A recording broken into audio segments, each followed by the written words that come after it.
काय रे शुभम? काय नाही. गंध टोपी कुठे आहे?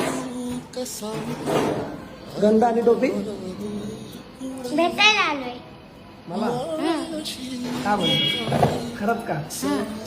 बाकी बाकी काय नाही, पण ह्यांना हीच म्हणायचं की जसं आमची परिस्थिती तसं त्यांची असू नये. म्हणजे त्यांची परिस्थिती चांगली असू दे, गरिबाची मदत करू दे. गरिबाची मदत केली तरच चांगलं. गरिबाची मदत केली तर गरीबाचा आशीर्वाद तुम्हाला अमीर करेल.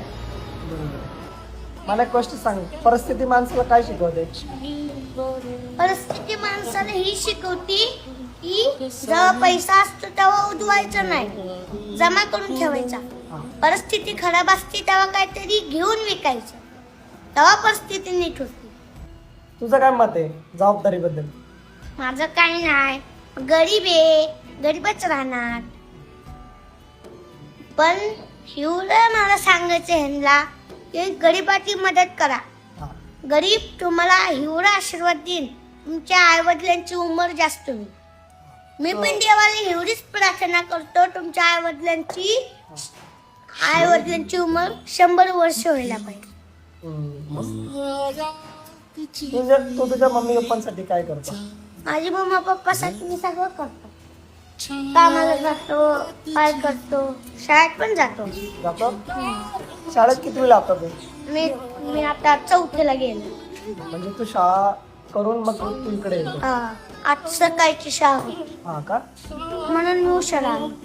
समजा तू मोठा झाला, बरोबर आहे, मग तुझ्याकडे थोडेफार पैसे आले, मग तू त्या पैशांचा गरिबांसाठी काय करणार? गरिबांना बाहेर बसलेले असते, त्यांना मी घर बांधेन. पण मोठं नाही, जेव्हा गरीब आहे आता तसंच घर बांधलं. आणि गरीब काय म्हणतो? गरीब म्हणतं, देवा असं जसं आम्हाला गरीब बनवले तसंच कुणालाच असं नको बनवू. आम्ही ही कष्ट उचलीन, पण दुसऱ्यांना नको उचलून देऊ. तसलं गरीब म्हणते.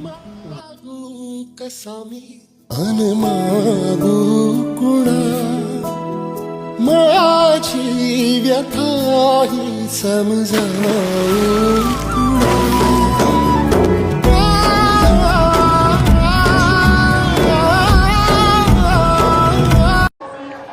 पूर्ण नाव काय परत? शुभम मनोज वाघरी.